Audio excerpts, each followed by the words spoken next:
अस्सलाम वालेकुम, कैसे हैं आप सब। Welcome back my new video. I hope आप सब खैरियत से होंगे।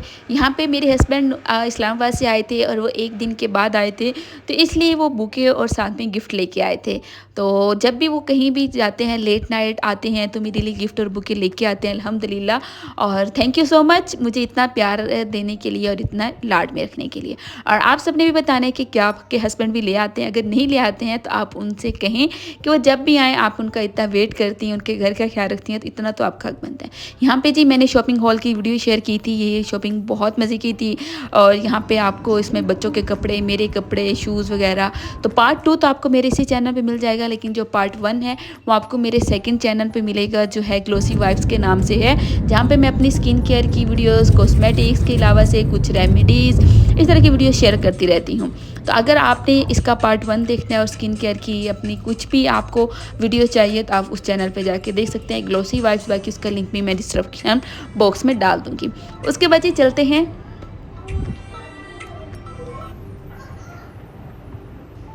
यहाँ पे जी अब हम पहुँच आए थे। हम जा रहे थे एक टूर पे। टूर ये है कि हस्बैंड मेरे कराची जा रहे हैं और हम जा रहे थे घर गाँव, अपने ससुराल वालों के पास जा रही थी, क्योंकि 3-4 दिन का था। तो हमने भी सोचा कि चलें थोड़ा-सा बाहर भी आउटिंग भी हो जाएगी, फैमिली वालों से भी मिल लेंगे और बच्चे भी जो है वहाँ पे जाके अपने ददियाल वालों से मिल लेंगे। तो रास्ते में हमने कुछ नहीं खाया था। जैसे ही हम पहुँचे तो हमने जो है टोबे से कुछ खाना वगैरह ले लिया, पिज़्ज़ा ही। और ये कोई सिप बाइट्स के नाम से ही था, तो लेकिन पिज़्ज़ा अच्छा था। यहाँ पे हम घर पहुँच आए थे। कुछ सामान मैंने अपने स्किन केयर का निकाल लिया था, बाकी ये हमारा बैग रहा और ये मेरा जी रूम रहा। जहेज़ का ये सारा फर्नीचर है। अगर आपको मेरे जहेज़ के फर्नीचर का रूम टूर चाहिए ना, तो ज़रूर देखिएगा।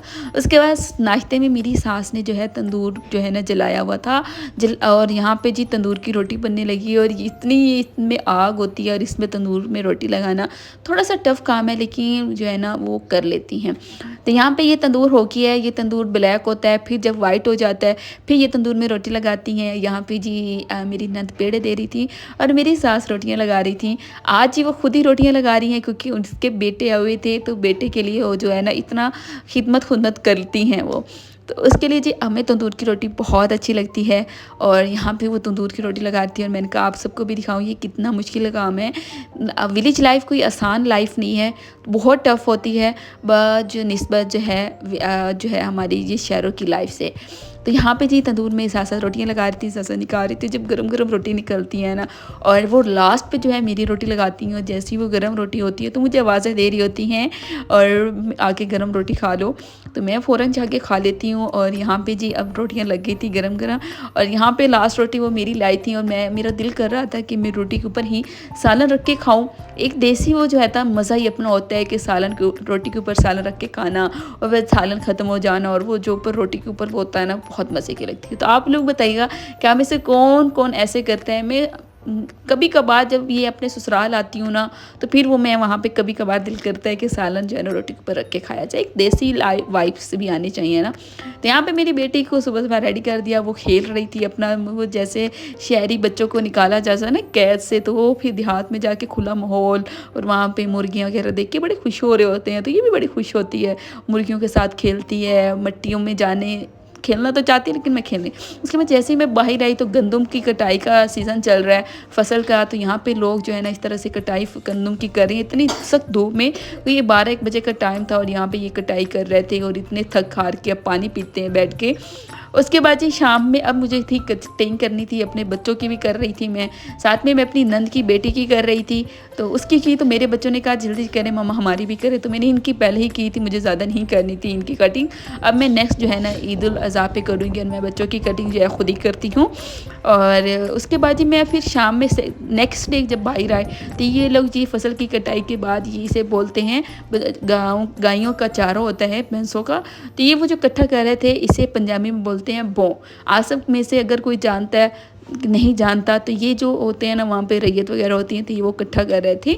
और देखिए ना कितनी टफ़ लाइफ है। और ये गंदम की कटाई के बाद ज़मीन कुछ इस तरह से हो रही है, और मेरा दिल कर रहा था कि मैं जो है ना जहाँ पे लोग घास वगैरह काट कर रहे होते हैं, कट कर रहे होते हैं, मैं वहाँ पे जाके देखूँ, दिल चाह रहा था।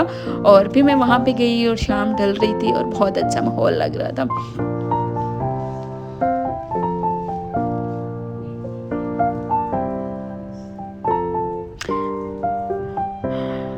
यहाँ पे मेरी नंदे हम सब यहाँ पे आए थे और जो है ना ये देखिए इसे बोलते हैं।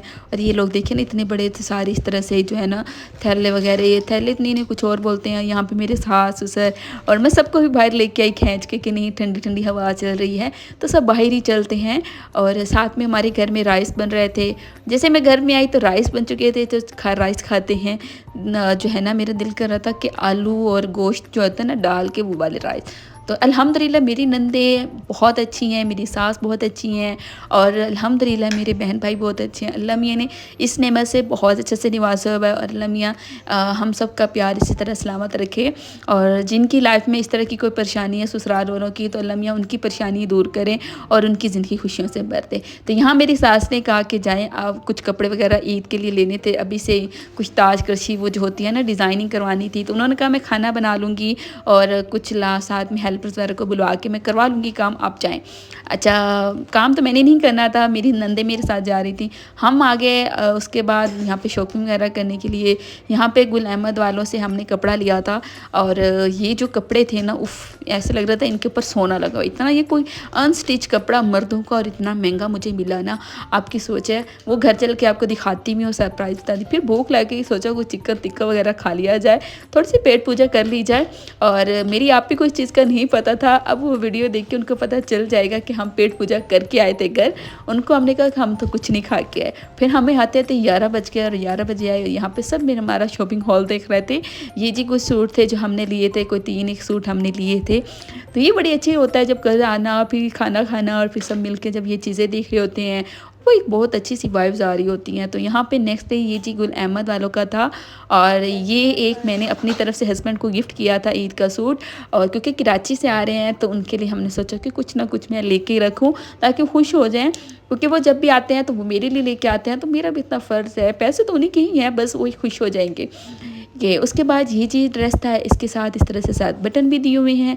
ये जी मैंने वाइट कलर का लिया था और साथ में इसके जो एक्सपेंसिव थे इतने पैसे लिए, साथ में उन्होंने हमें नाला भी दिया और नाला डालने वाली जिसे बोलते हैं नालनी के कुछ इस तरह से बोलते हैं, वो भी उन्होंने हमें दी। और उसके बाद ये जी सूट रहा वाइट कलर का है और इसकी रियल प्राइस 25,000 थी और डिस्काउंट पे हमें ये 17,500 तक मिल गया था। ये नेक्स्ट ड्रेस था जो मेरी जो है सास ने अपनी बेटे के लिए लेके तारकशी इस पे करवानी है। तारकशी क्या होती है, किस तरह करवाई जाती है, वो जब मैं सूट आ जाएंगे स्टिच हो जाएंगे फिर मैं आपको दिखाऊंगी। ये नेक्स्ट ड्रेस था जो मेरी सास ने अपने बेटी के लिए लेके दिया था। डायनेस्टी के नाम से ब्रांड है और ये 4500 का है और ये थोड़ा इस तरह ग्रे और इस तरह से कलर में था। तो ये इस तरह अच्छा लगते हैं क्योंकि वाइट पहले भी मेरे हस्बैंड के पास। ये नेक्स्ट डे था, यहाँ पे हमने कुछ सोचा कि मौसम बहुत अच्छा था बारिश वाला, तो साथ में हमने पकौड़े और इस तरह से ये जो है ना नगेट्स वगैरह बना लिए थे फ्राई करके। और नेक्स्ट डे मैं अपनी बेटी को चूरी खिला रही थी। और इससे अगली जो वीडियो है ना उसमें मैं आपके साथ अपना जहेज़ शेयर करूँगी कि मेरे जहेज़ में क्या क्या चीज़ें हैं और उसको कैसे आप सिक्योर करके रख सकते हैं। तो उस वीडियो को देखना नहीं भूलिएगा। अल्लाह हाफिज़।